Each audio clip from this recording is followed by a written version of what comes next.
Jean Laure. Jean se trouvait bien pauvre. Il labourait du soir au matin.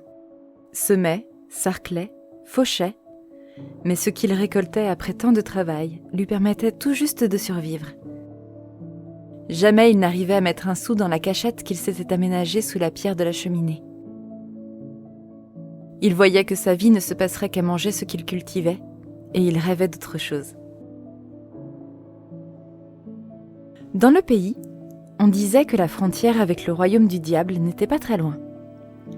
Passé cette frontière, il poussait dans la terre des choses merveilleuses. Mais bien sûr, il fallait se garder d'y toucher. Ce sont des sottises, se disait Jean, un tel pays n'existe pas. Et tout en se le répétant, il avait fort envie d'aller y voir. Juste voir, naturellement, sans y pénétrer. Un matin, il prit donc le chemin de l'inquiétant royaume.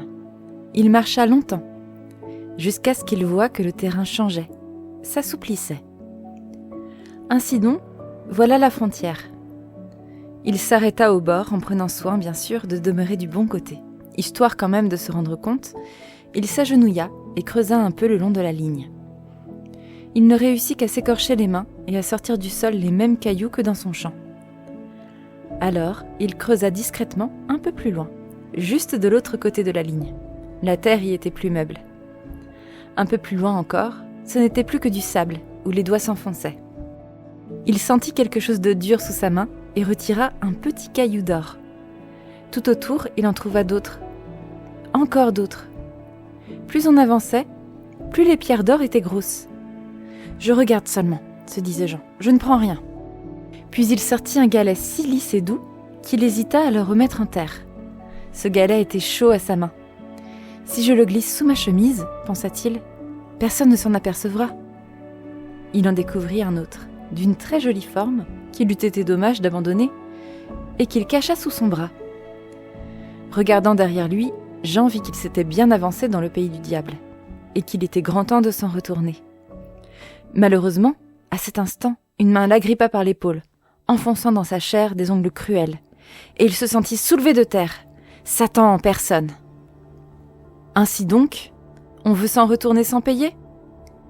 Ne sais-tu point que ce que tu viens de faire s'appelle du vol ? Je vais tout rendre. Trop tard, ricana le diable en entraînant Jean. Qu'allez-vous me faire ? Oh, juste t'ébouillanter pour te débarrasser de tes saletés, puis t'étuver un peu, et ensuite te rôtir. Mes chevaux préfèrent la viande qui a été étuvée avant d'être rôtie. Le menton de Jean se mit à trembler. Il ne voulait pas servir de nourriture aux chevaux. Il regrettait sa faute. Oh, comme il regrettait. Il voulait s'enfuir, mais la main qui le tenait semblait de pierre. Il fut jeté sur un cheval et, avant de pouvoir faire le moindre projet pour s'échapper, il vit les portes de l'enfer qui s'ouvraient devant lui. Le diable le poussa violemment vers le feu. « Qu'on les bouillante !» Et 2 démons se précipitèrent pour le saisir. Jean bredouilla une prière, mais il était trop tard. Non, peut-être pas trop tard. Un petit diablotin arrivait tout essoufflé. « Attendez, maître, nous avons un problème. Les chevaux viennent de manger le valet d'écurie et nous n'avons pas d'autre valet disponible. » Ah, grogna Satan en réfléchissant. Puis désignant Jean du bout de son doigt crochu, il dit « Puisque celui-ci n'est pas encore bouilli, utilisons-le. Cela m'évitera de retourner en haut pour chercher quelqu'un d'autre. » Quand il comprit qu'il ne mourrait pas tout de suite, Jean reprit un peu d'espoir, bien que s'occuper des chevaux du diable ne semblât pas de tout repos. Il se demanda alors « Les chevaux du diable sont-ils si différents des autres ? Dans mon pays, je m'entendais bien avec les bêtes. » En songeant à sa maison, il sentit son cœur se serrer. Il se mit à regretter son champ, où poussaient plus de cailloux que de grains, sa vache qui lui donnait si peu de lait, et même ces maudits lapins qui broutaient ses choux, et le renard qui lui volait ses poules, et le coq qui chantait toujours trop tôt, et... « Aux écuries !» tonna une voix effrayante. « Tout ira bien, » se répéta Jean. « Tout ira bien. » Et il jura de soigner si bien les chevaux qu'il n'aurait aucune envie de faire de lui son repas. Cela sembla réussir. Jean ne ménageait pas sa peine et jamais chevaux ne furent mieux traités. Le plus difficile était qu'il devait dormir avec eux dans l'écurie. Et il dormait fort mal tant il avait peur de se faire dévorer pendant son sommeil. Une nuit, il s'éveilla en sursaut, Un souffle chaud venait de lui effleurer la joue. Il bondit sur ses pieds. « Calme-toi, dit le cheval. Je ne veux pas de mal. Moi aussi le diable m'a enlevé au pays des hommes. Rappelle-toi, c'est sur mon dos que tu es venu ici. » Jean ne s'en souvenait pas. Il avait à peine eu le temps de comprendre qu'il voyageait sur le dos d'un cheval.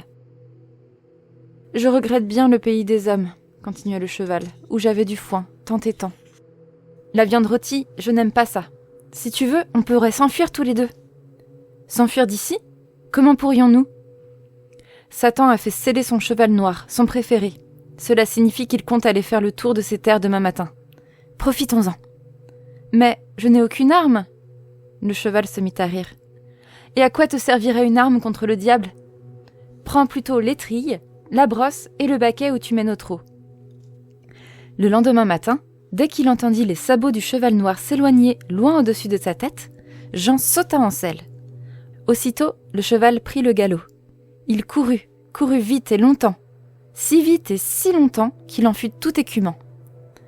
C'est alors que Jean s'aperçut que le chemin de l'enfer était très court quand on y entrait, mais très long quand on voulait en sortir.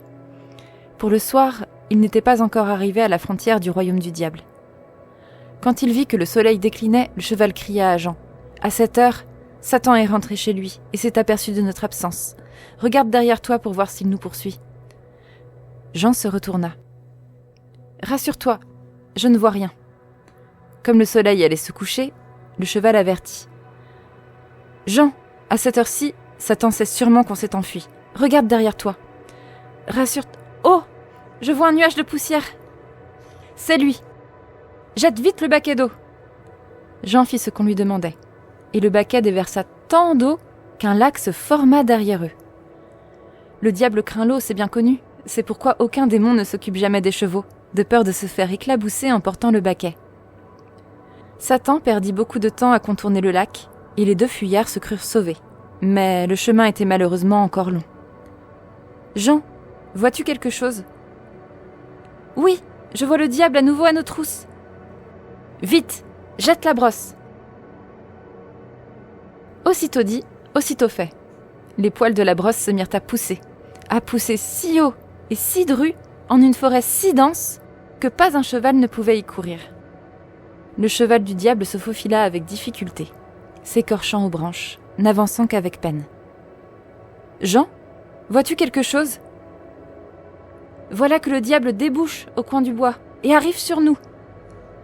Dépêche-toi de jeter l'étrille. » L'étrille tomba sur le sol et se gonfla en une si haute montagne, pleine de pics si pointus, que le cheval du diable épuisa ses forces à grimper et descendre, à regrimper et redescendre.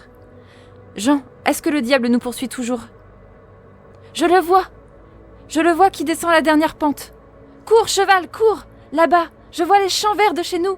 Cours, cheval, cours, là-bas, je vois une chaumière avec la fumée qui sort de la cheminée. Cours, cheval, cours, je vois une écurie et le foin dans la mangeoire. Cours, cheval, cours, ah, le diable est sur nous !» Le diable tendit ses griffes, agrippa la queue du cheval de Jean et poussa un hurlement de dépit. Seuls quelques crins lui étaient restés dans la main. Les crins du bout de la queue qui se trouvaient encore sur son territoire. Le cheval, lui, était passé de l'autre côté de la frontière. De ce jour, la vie changea pour Jean. Il se mit à trouver son pain très bon et la chaleur de son feu très douce. Et surtout, lui qui avait vu l'enfer, il se jura de faire en sorte de ne jamais y retourner.